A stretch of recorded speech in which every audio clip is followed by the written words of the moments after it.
Bienvenidos al canal Viaje entre Historias, donde algunas vidas empiezan con un llanto y otras con un veredicto, donde hay cuerpos que nacen ya marcados por una sentencia que nadie ha dictado en voz alta, pero todos parecen aceptar. Y esta es la historia de cómo aprendí a creer que yo mismo era un error antes, incluso de saber qué significaba estar vivo, porque así me llamaron desde temprano, defectuoso, y a los 19 años, cuando 3 médicos distintos recorrieron con sus manos frías cada hueso frágil de mi cuerpo y pronunciaron su conclusión con el tono de quien cierra un expediente, terminé por aceptar ese diagnóstico como una verdad definitiva. Me llamo Thomas Beaumont Callahan. Tengo 19 años y desde siempre he sentido que mi propio cuerpo me traiciona como una maquinaria mal ensamblada, una colección de fallos grabados en hueso y músculo que nunca llegaron a encajar bien. Nací en enero de 1840, con 2 meses de adelanto, arrojado al mundo en uno de los inviernos más crueles que Mississippi había conocido en décadas.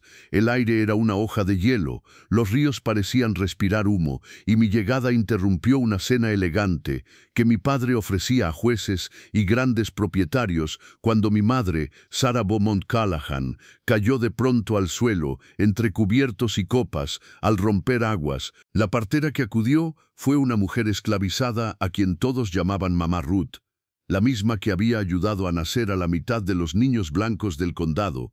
Me sostuvo unos segundos, frunció el ceño y negó con la cabeza antes de mirar a mi padre. «Juez Callahan, este niño no verá el amanecer, es demasiado pequeño, respira como si el aire le pesara». Mi madre ardía en fiebre, deliraba de cansancio, pero aferró mi cuerpo diminuto contra su pecho como si quisiera esconderme del mundo.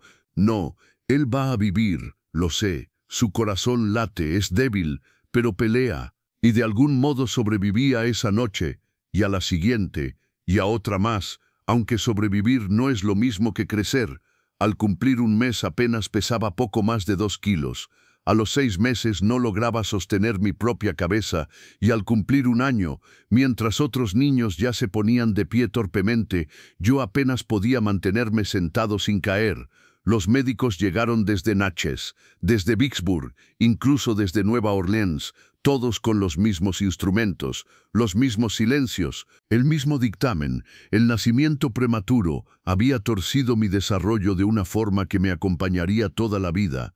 Y cuando yo tenía 6 años, mi madre fue arrancada del mundo por la fiebre amarilla que arrasó Mississippi en 1846.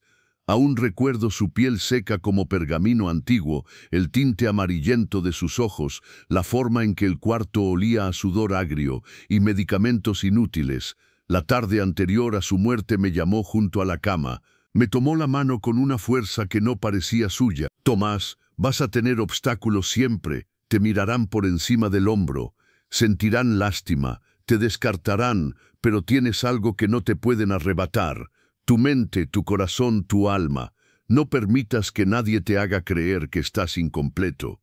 Y al amanecer ya no respiraba. Comprendí esas palabras muchos años después, porque mi padre, el juez William Callahan, era todo lo que yo no era, alto como una torre, ancho de hombros, con una voz capaz de congelar un tribunal entero, con una sola sílaba. Había levantado su fortuna desde la nada, empezó como un abogado pobre de Alabama, se casó con la heredera de una plantación modesta y a fuerza de compras estratégicas y maniobras frías, convirtió 800 acres en un imperio algodonero de 8,000.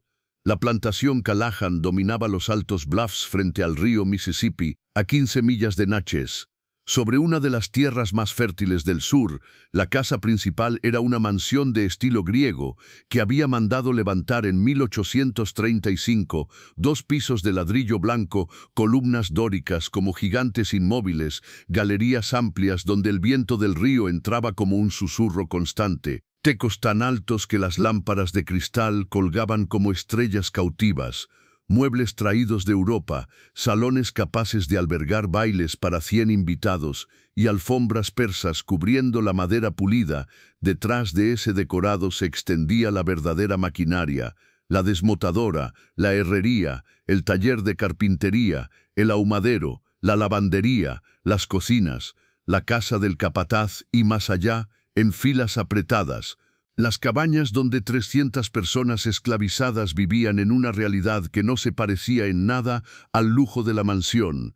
Yo crecí en medio de esa riqueza desmedida sostenida por una violencia que de niño no alcanzaba a comprender, mientras otros hijos de plantadores marchaban a internados. Yo recibía clases en casa, demasiado frágil para los juegos bruscos, demasiado enfermizo para dormir lejos. Aprendí griego, latín, matemáticas, literatura, historia y filosofía en el silencio espeso de la biblioteca de mi padre. Y a los 19 años medía apenas 1,57 m, el tamaño de un muchacho que aún no ha dejado la niñez. Pesaba alrededor de 50 kilos, con huesos tan finos que el doctor Harrison comentó una vez que parecía tener el esqueleto de un ave. Mi pecho se hundía hacia adentro por unas costillas que nunca terminaron de formarse. Mis manos temblaban siempre con un temblor fino que complicaba cosas tan simples como escribir o sostener una taza de té. Veía el mundo a través de gruesos lentes que agrandaban mis ojos pálidos hasta volverlos casi ridículos. Sin ellos todo era un borrón inestable. Mi voz se quedó suspendida en un punto incómodo entre niño y hombre. Mi cabello, castaño claro, ya comenzaba a ralear a pesar de mi juventud. Mi piel era tan blanca que dejaba ver cada vena como un mapa bajo la superficie. Pero lo peor no era nada de eso. Lo peor era aquello que terminaría sellando mi destino, la ausencia total de desarrollo masculino. No tenía barba, apenas unos hilos débiles sobre el labio que afeitaba más por ilusión que por necesidad. Mi cuerpo era liso, infantil, y los exámenes médicos confirmaron lo que mi padre temía desde hacía años. Mis órganos reproductivos estaban gravemente subdesarrollados, y yo era estéril. Apenas habían pasado unas semanas desde que cumplí 18 años, en enero de 1858, cuando mi padre decidió exhibirme como si aún existiera la posibilidad de un futuro distinto. Organizó un encuentro con Martha Henderson, hija de un plantador poderoso de Port Gibson, y aquella tarde quedó sellada en mi memoria como una caída lenta y sin ruido, porque bastó que ella me mirara una sola vez para que su expresión se endureciera con una mueca que ni siquiera intentó disimular. Sostuvo una conversación educada durante un cuarto de hora exacto, midiendo cada palabra como quien soporta una visita indeseada, y luego se excusó con un falso dolor de cabeza para marcharse.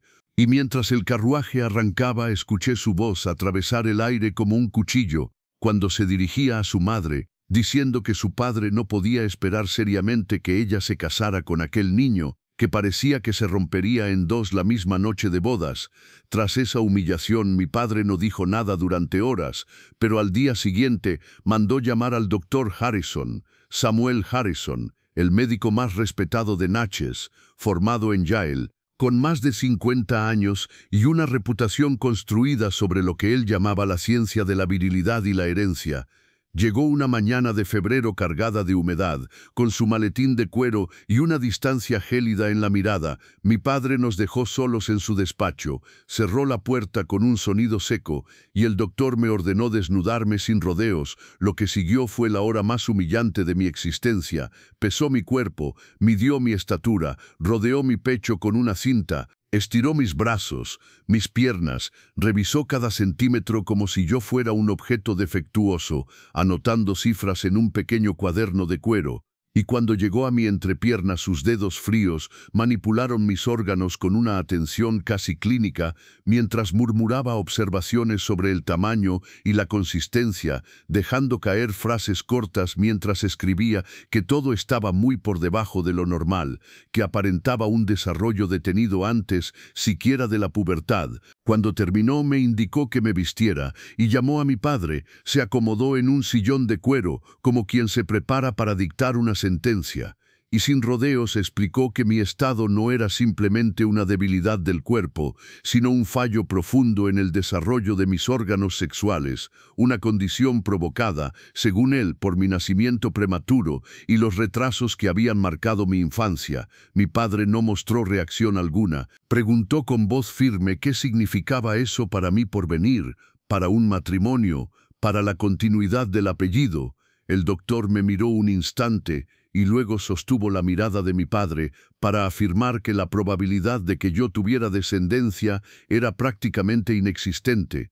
que el tejido era insuficiente para producir semilla viable, que mis hormonas estaban claramente alteradas por la ausencia de rasgos secundarios, que incluso el acto conyugal podría resultar problemático y que la concepción, desde su perspectiva profesional, era imposible. Esa palabra quedó suspendida en el despacho como si acabaran de apagar una vida. Imposible. Mi padre guardó silencio largo rato antes de preguntar si estaba completamente seguro, y el médico respondió que tanto como lo permitía la ciencia, que había visto una docena de casos similares y ninguno había tenido hijos. Mi padre asintió. Agradeció con frialdad y prometió enviar el pago. Cuando el doctor se marchó, sirvió 3 dedos de Bourbon, se quedó mirando el río por la ventana, y yo, con la voz encogida, le pedí perdón. Él no se giró. Preguntó por qué debía disculparme, mencionó mi nacimiento anticipado, mi fragilidad, dejó la frase rota en el aire, bebió de un trago y dijo que no era culpa mía, pero sí nuestra realidad. Aún así no se conformó con una sola opinión. Una semana después, llegó el doctor Jeremiah Blackwood, desde Vicksburg, más joven, más brusco, con unas manos que no conocían la delicadeza. Su examen fue más violento, más rápido, pero su conclusión coincidió palabra por palabra: hipogonadismo severo, con esterilidad irreversible, una condición permanente sin tratamiento posible. En marzo llegó el tercero desde Nueva Orleans, Antoine Merrier, médico criollo formado en París, con un acento francés espeso y una cortesía triste. Se excusó por la naturaleza invasiva de lo que debía hacer, pero su dictamen fue idéntico. Dijo con una leve inclinación de cabeza que mi desarrollo estaba detenido y que nada podía hacerse. 3 hombres, 3 revisiones, 3 sentencias clonadas.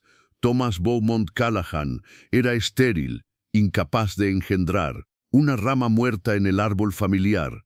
La noticia corrió por la Sociedad de Plantadores de Mississippi con la rapidez venenosa del chisme entre quienes viven mirando la vida ajena. Mi padre no intentó ocultarlo, decía que cualquier mujer que aceptara casarse conmigo debía saber la verdad desde el principio, mejor la franqueza que el reproche futuro.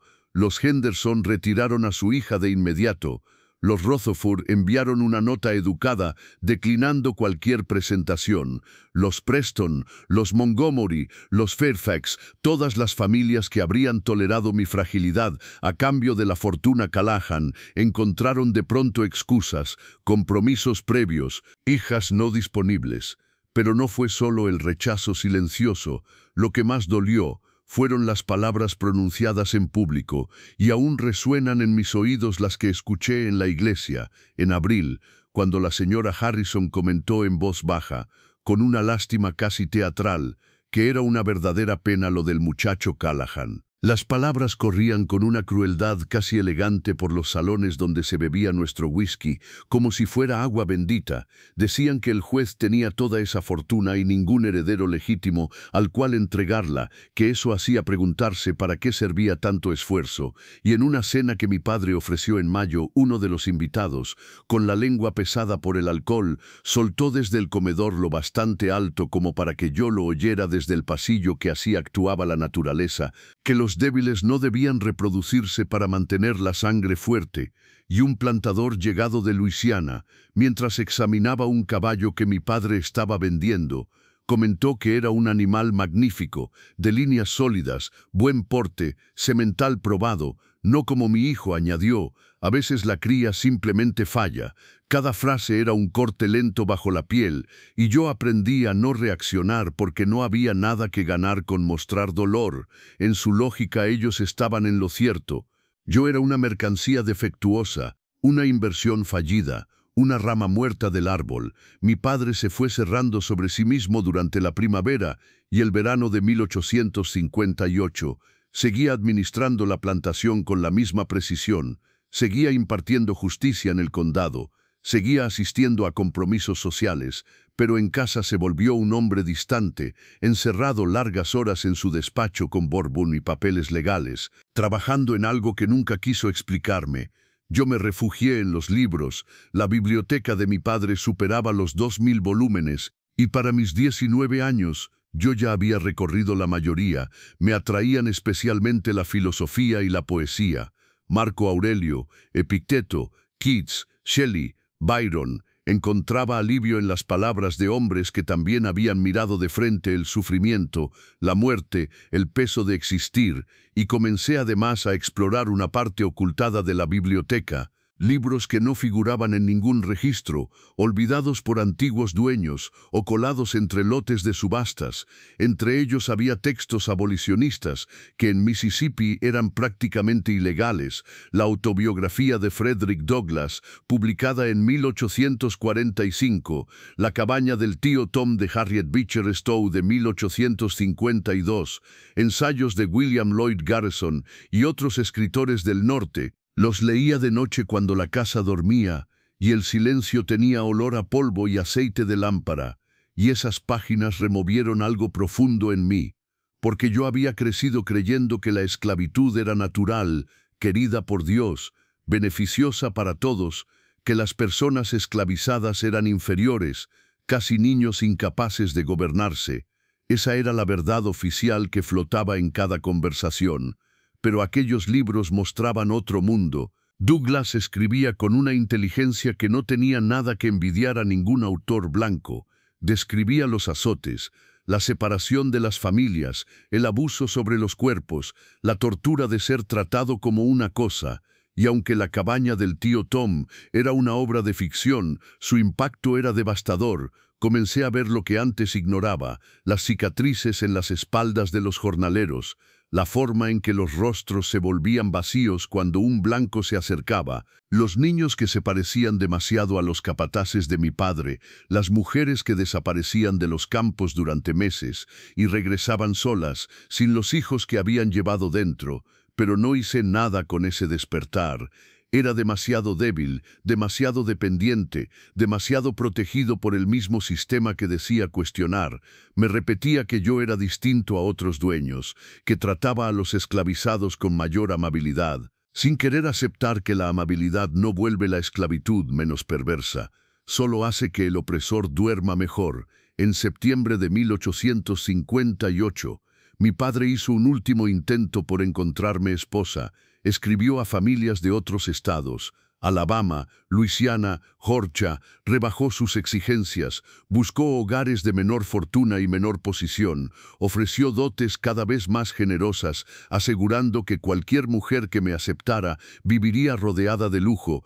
Pero las respuestas llegaban siempre envueltas en cortesía y negación, agradecimientos amables, excusas sobre compromisos previos, frases que hablaban de otras expectativas, de otros horizontes, y aquella expresión, diferentes perspectivas, era una forma limpia de decir que querían un marido capaz de dar nietos. En diciembre mi padre dejó de insistir, cenábamos en silencio casi todas las noches, solo se oía el choque del metal contra la porcelana en aquel comedor inmenso. A veces me miraba con un gesto que mezclaba decepción con algo más oscuro, una especie de desesperación muda, hasta que todo estalló en marzo de 1859. Ya entrada la noche, mi padre había bebido más de lo habitual, y yo estaba en la biblioteca leyendo las meditaciones de Marco Aurelio, cuando irrumpió de golpe. Me dijo que teníamos que hablar. Dejé el libro y asentí. Se sentó pesadamente con el vaso en la mano, el bourbon temblando en el cristal. Dijo que tenía 58 años, que podía morir mañana o vivir 20 años más, pero que en cualquier caso un día moriría, y entonces ¿qué sería de todo aquello? De la casa, de la plantación, del nombre, que la herencia terminaría en manos del pariente varón más cercano. El primo Robert de Alabama escupió ese nombre con desprecio, dijo que el tal primo era un borracho incompetente, que ya había perdido 2 pequeñas plantaciones por deudas, que vendería todo en un año, y se bebería las ganancias, que todo lo que él había construido, todo lo que su propio padre había levantado, desaparecería. Le pedí perdón sabiendo que no era suficiente, y me respondió que el perdón no resolvía nada, que llevaba 1 año y medio buscando una esposa que me aceptara pese a mi condición, y que no existía tal mujer. Nadie quería un marido incapaz de dejar herederos. Esa era la verdad. Dijo que había tenido que pensar en soluciones fuera de toda convención, soluciones que empujaran los límites. Algo en su voz me heló por dentro. Le pregunté qué quería decir. Dejó de caminar, me miró fijamente y pronunció unas palabras que tardé segundos en comprender. Dijo que me entregaba a Delila. Pensé que había oído mal. Pregunté qué acababa de decir, y él repitió sin moverse, que Delila, una de las mujeres del campo, sería mi compañera, mi esposa en términos prácticos. Las palabras salieron de su boca con una lógica tan fría que al principio no lograron encajar en mi mente. Le dije que aquello no podía estar planteándolo en serio, y él respondió que no estaba planteando nada, que me estaba informando de lo que iba a ocurrir, con la misma voz cortante que utilizaba en los juicios cuando dictaba una condena sin apelación.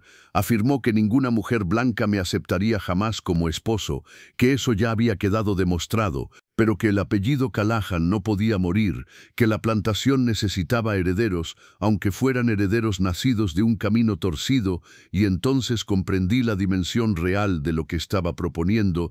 Le dije que pretendía que yo tuviera hijos con una mujer esclavizada, que incluso si pudiera, cosa que los médicos negaban, así no funcionaban las herencias, que un hijo de una esclava no podía ser heredero, que sería propiedad, y él respondió que podría liberarlo, que podría adoptarlos legalmente, que podría redactar su testamento de manera precisa, que él, como juez y abogado, tenía la capacidad única de construir ese andamiaje legal. Le dije que aquello era una locura, y él contestó que era una necesidad. Se inclinó hacia mí como si estuviera exponiendo una ecuación.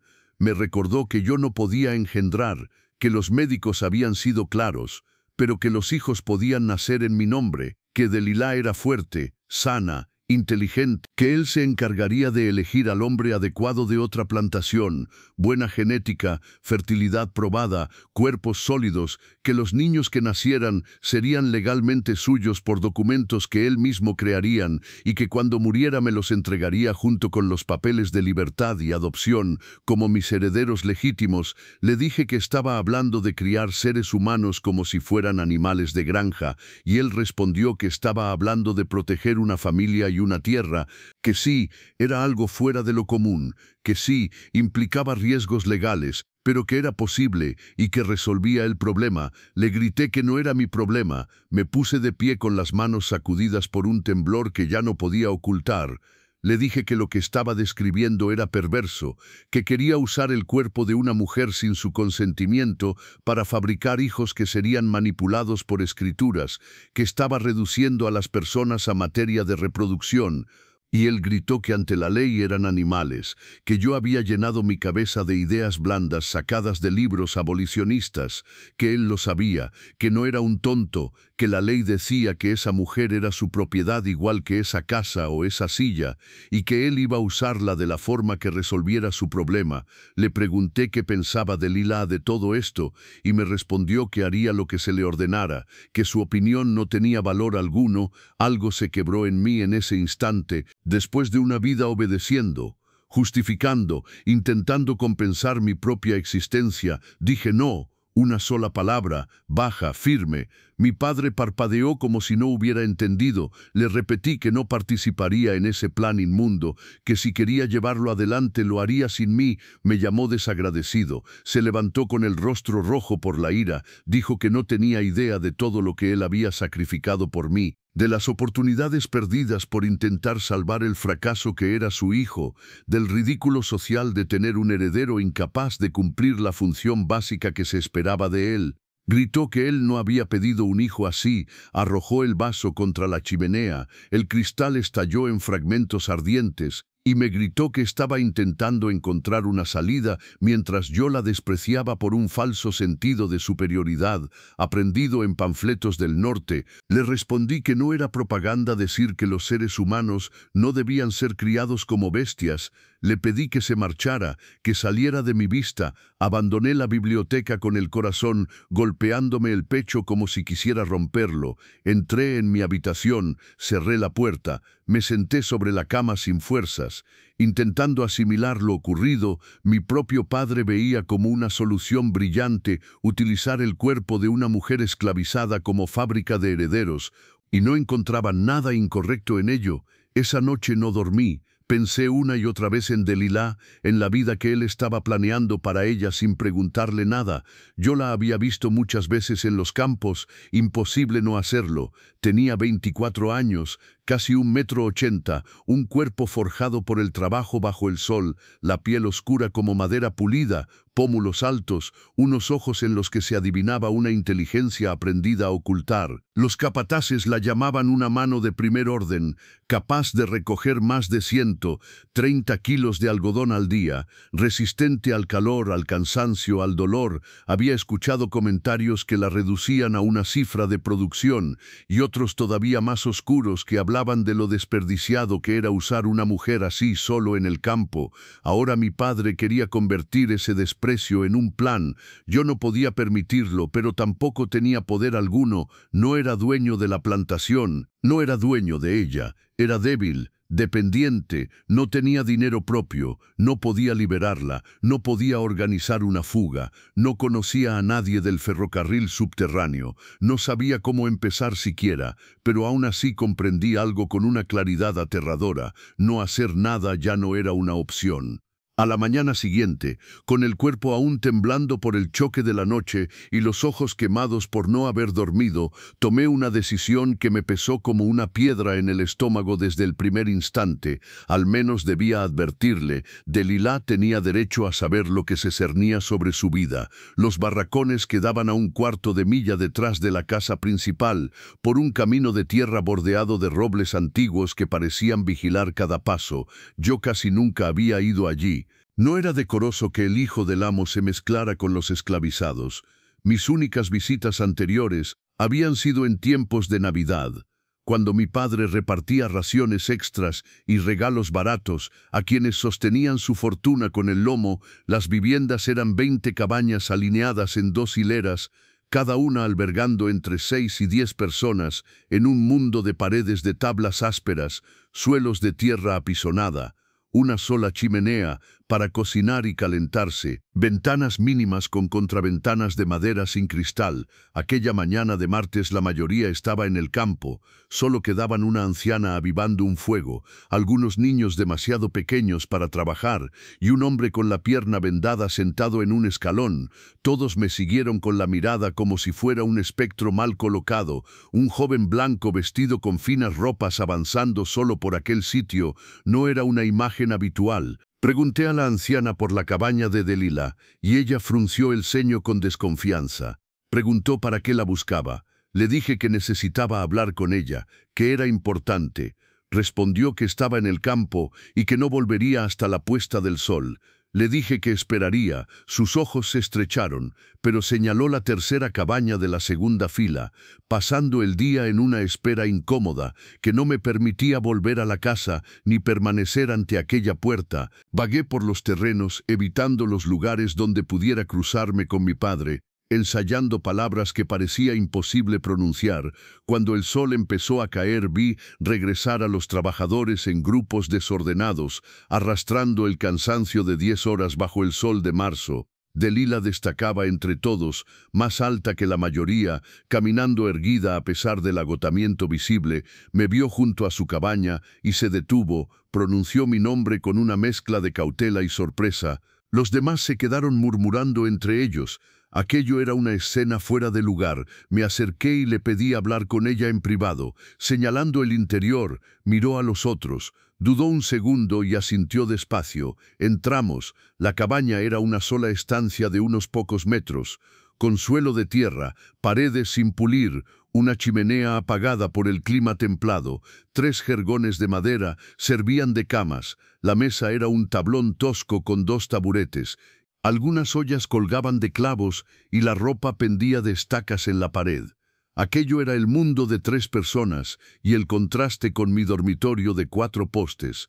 Alfombras suaves y estanterías repletas de libros me golpeó con una fuerza casi física. Delilah se quedó de pie en el centro, preguntó si ocurría algo y yo comprendí que no había forma amable de empezar. Le dije que mi padre planeaba algo que la involucraba directamente. Su rostro se volvió una máscara neutra. Esa expresión de cautela aprendida para sobrevivir. Asentí y le relaté todo. Mi imposibilidad de tener hijos, la obsesión de mi padre por un heredero, su intención de hacerla concebir con un hombre de otra plantación, las maniobras legales para convertir a esos niños en mis herederos por adopción. Mientras hablaba vi en su rostro un desfile de sorpresa, espanto y luego una resignación cansada. Cuando terminé guardó silencio largo rato y finalmente murmuró que el juez pretendía usarla como yegua de cría. Le dije que sí, que por eso había venido, para advertirla, para que al menos no la sorprendiera, para que se preparara o resistiera si podía, aunque sabía que eso era casi imposible.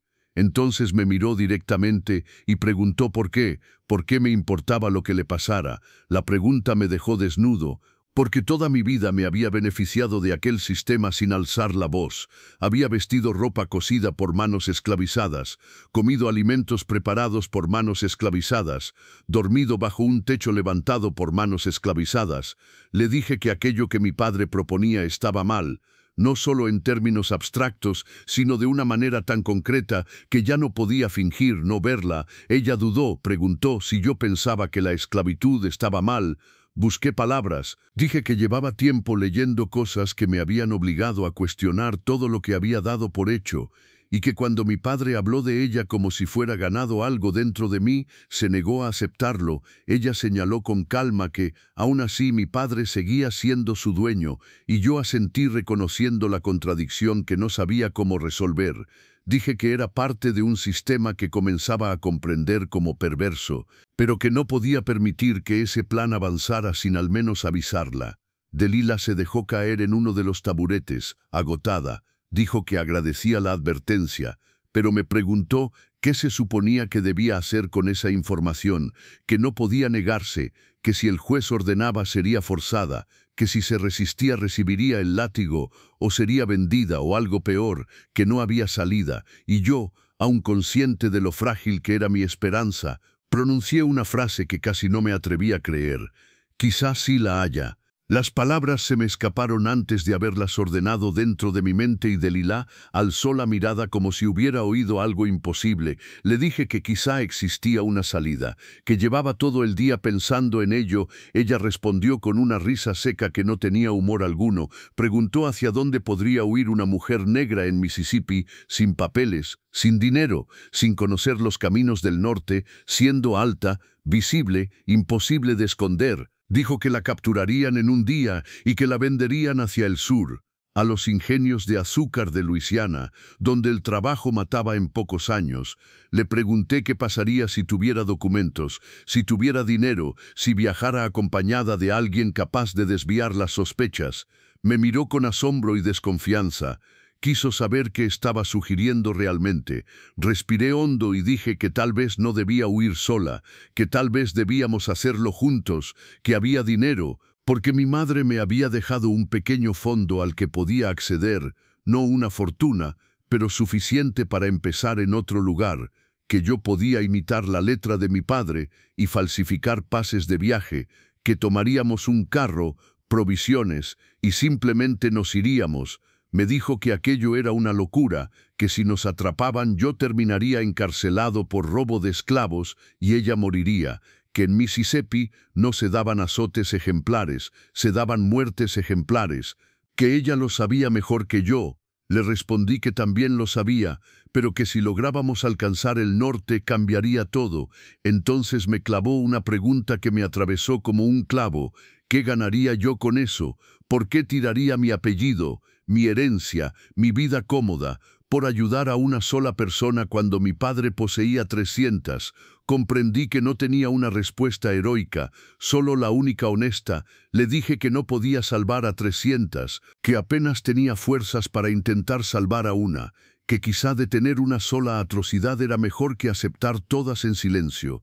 Me preguntó por qué ella, por qué le importaba una mujer a la que apenas conocía, y le respondí que porque ella era a quien mi padre pensaba destruir primero, porque no podía derribar la esclavitud, pero sí intentar impedir que la trataran como ganado ante mis propios ojos, y porque, aunque me avergonzara decirlo, yo también necesitaba escapar de una vida levantada sobre una complicidad que ya no sabía seguir justificando.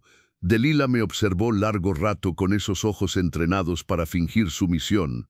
Me preguntó si hablaba en serio, si de verdad renunciaría a todo por ayudarla a huir, aún sin conocerla, aún sabiendo que quizá no cambiaría nada en el mundo, y yo asentí porque para ella sí cambiaría todo, y en ese instante me bastaba con ese pequeño milagro.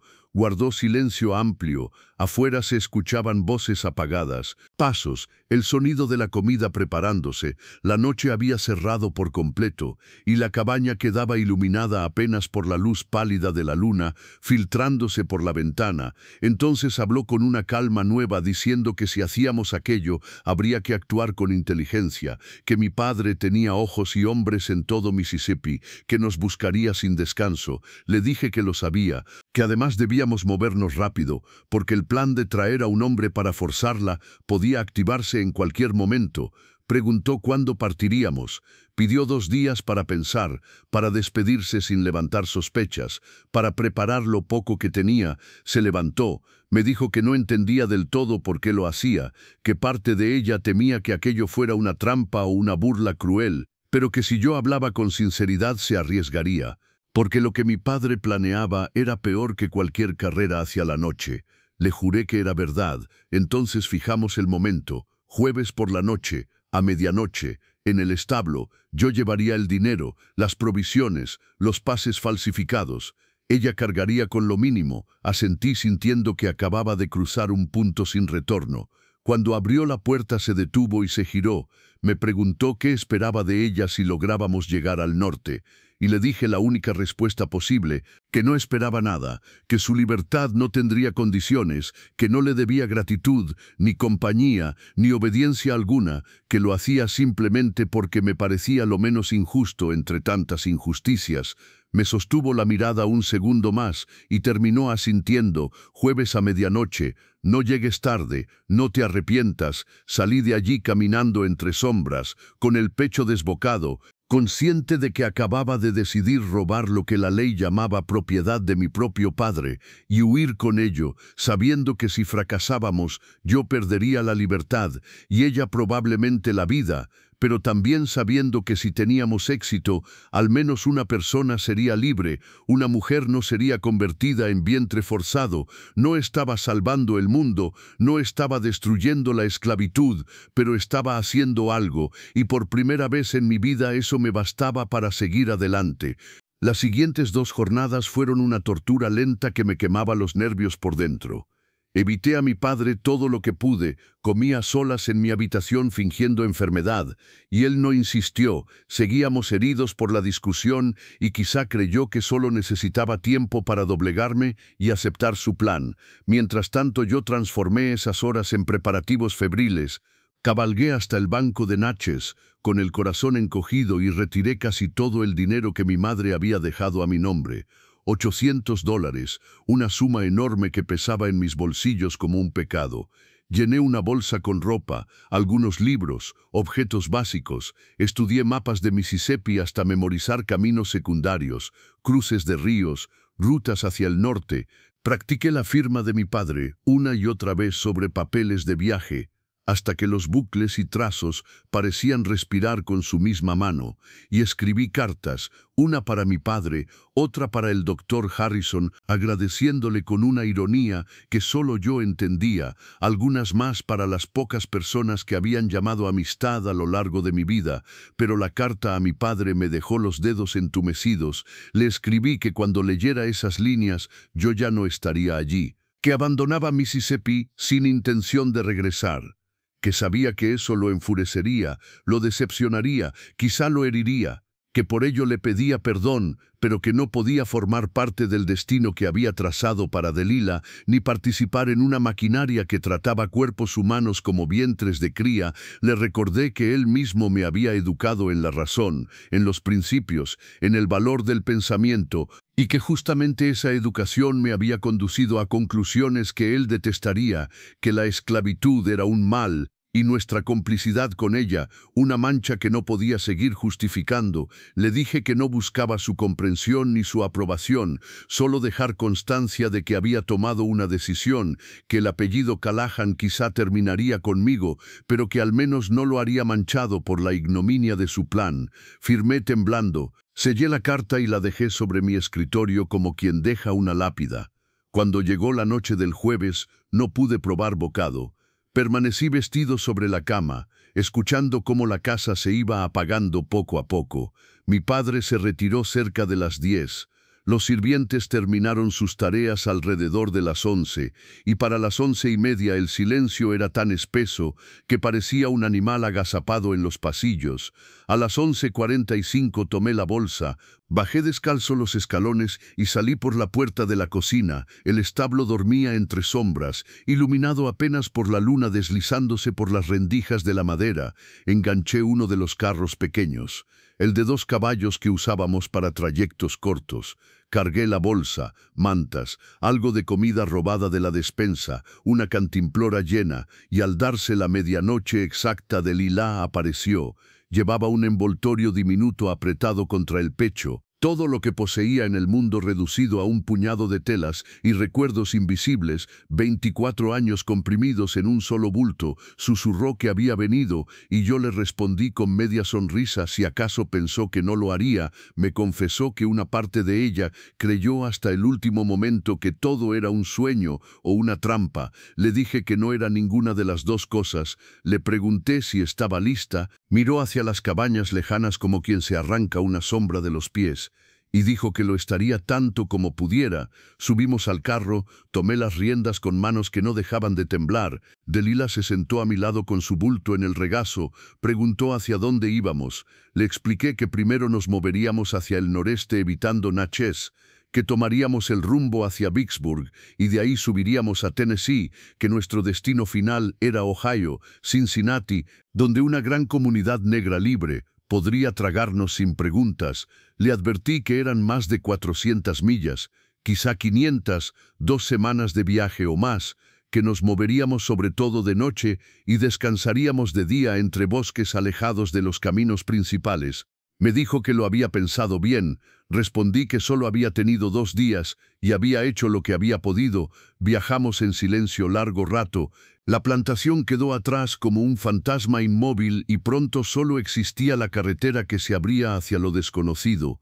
La luna era tan clara que parecía de día y cada crujido me hacía sentir que el pecho se me rompía. Cualquier ruido podía ser una patrulla, un perseguidor, un anuncio del desastre, pero eran solo animales, ramas, el murmullo normal de la noche de Mississippi. Tras 1 hora Delila volvió a hablar. Me preguntó si podía llamarme por mi nombre. Le dije que sí.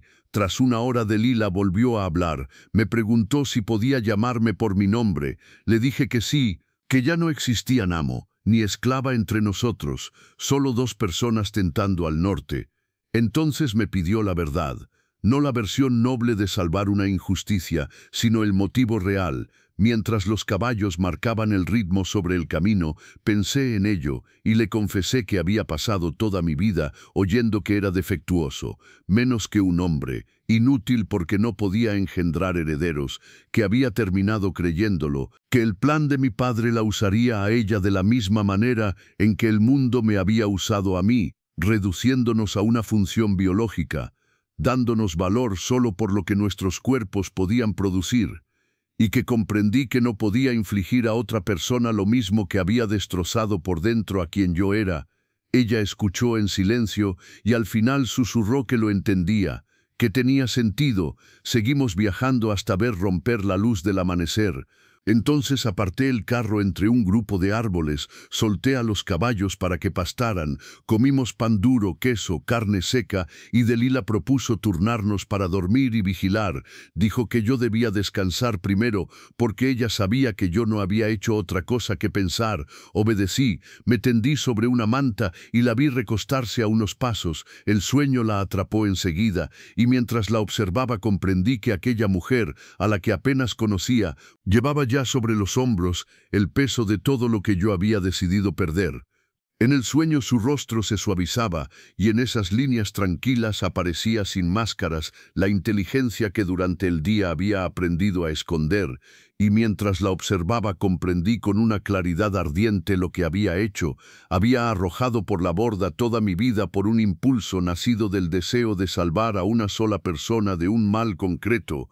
Una decisión irracional, peligrosa, quizá insensata, pero también la primera vez que sentía que hacía algo que de verdad importaba, Y durante los 13 días siguientes avanzamos con lentitud hacia el norte, desplazándonos como sombras, viajando solo de noche, durmiendo durante el día, evitando pueblos siempre que fue posible, usando los salvoconductos falsificados en 3 ocasiones cuando nos detuvieron patrullas o pasamos controles improvisados, y cada vez el pulso me golpeaba en las sienes, mientras un agente examinaba los papeles murmurando que según aquello viajábamos por órdenes del juez Callahan llevando su propiedad a Vicksburg para ser vendida. Yo respondía manteniendo el tono firme que mi padre usaba en los negocios, diciendo que necesitaba liquidar activos y que Delilah era una pieza valiosa, y cuando el oficial preguntaba por qué era yo quien hacía el traslado en lugar de un capataz,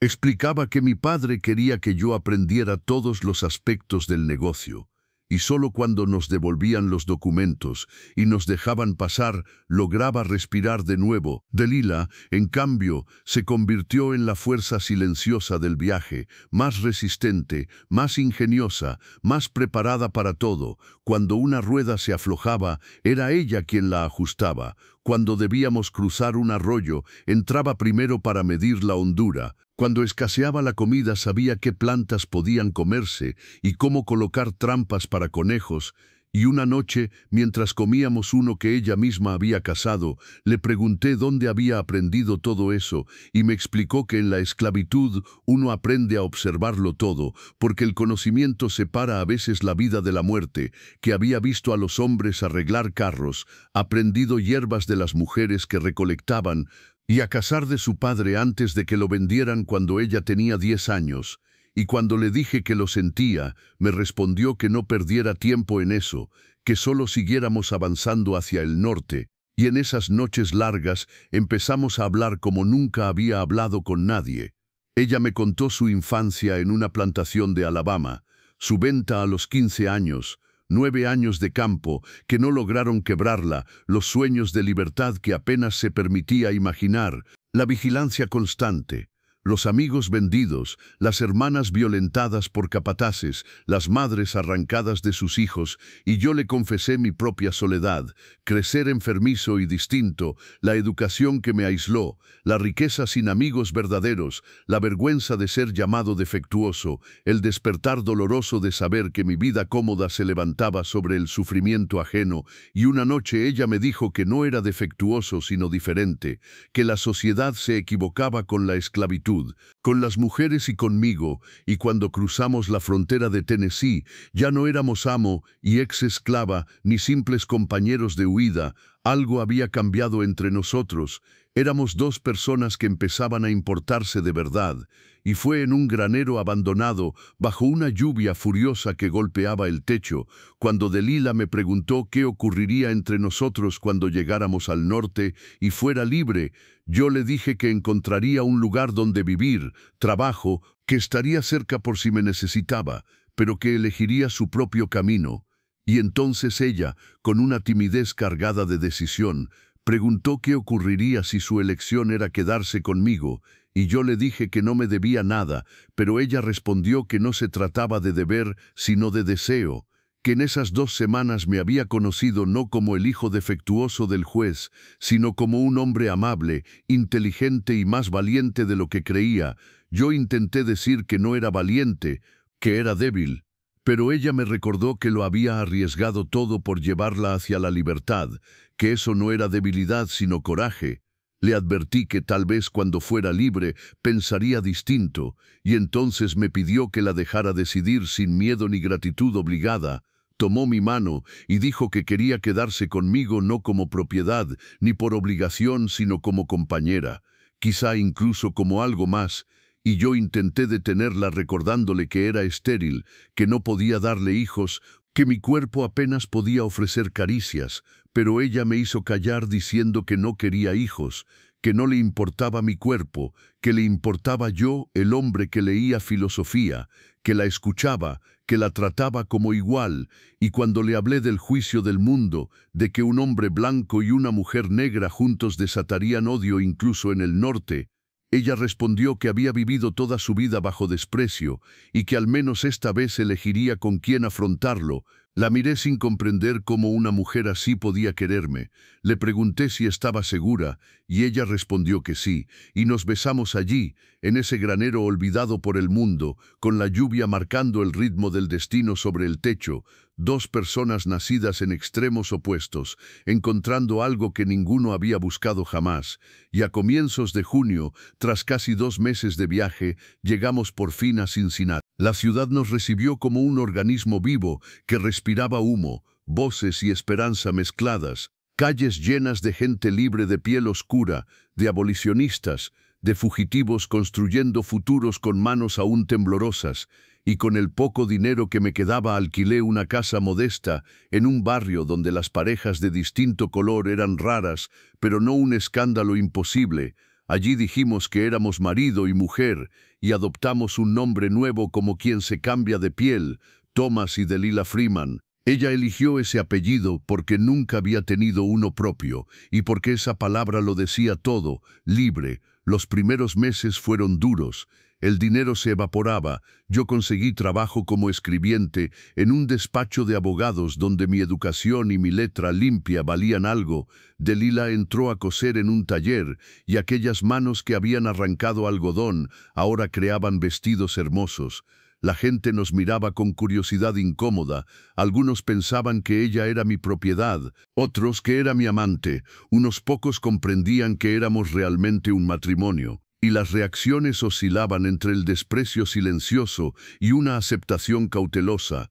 Pero aún así, levantamos una vida que por primera vez no se basaba en la posesión, sino en la elección. En noviembre de 1859 nos casamos de manera legal, o lo más legal que podía ser un matrimonio intrafilial en aquellos tiempos. Un ministro cuáquero que no creía en fronteras de sangre nos unió en una pequeña iglesia. No tenía validez para muchas autoridades, pero para nosotros era un acto tan real como el latido del pecho. Yo pronuncié su nombre con la voz temblando, y ella respondió tomando el mío y haciéndolo suyo, y entonces sí, éramos dos personas que habían escapado de destinos imposibles, y habían encontrado amor en medio de los restos. Cuando estalló la guerra en 1861, ninguno de los dos pudo ir al frente. Yo por débil, ella por ser mujer, pero luchamos de otras formas. Nuestra casa se convirtió en una estación silenciosa del ferrocarril subterráneo. Delilah ayudaba a quienes llegaban rotos por la huida a aprender a vivir sin cadenas. Yo usaba mis conocimientos legales para orientarlos entre papeles, permisos y trampas burocráticas. Conocimos a Frederick Douglass cuando vino a hablar a Cincinnati. Después de su conferencia nos acercamos y Delilah le contó nuestra historia.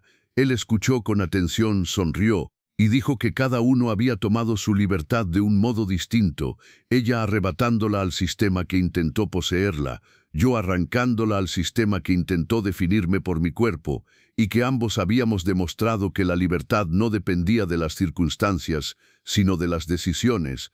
Aquel instante sigue siendo uno de los más orgullosos de mi vida.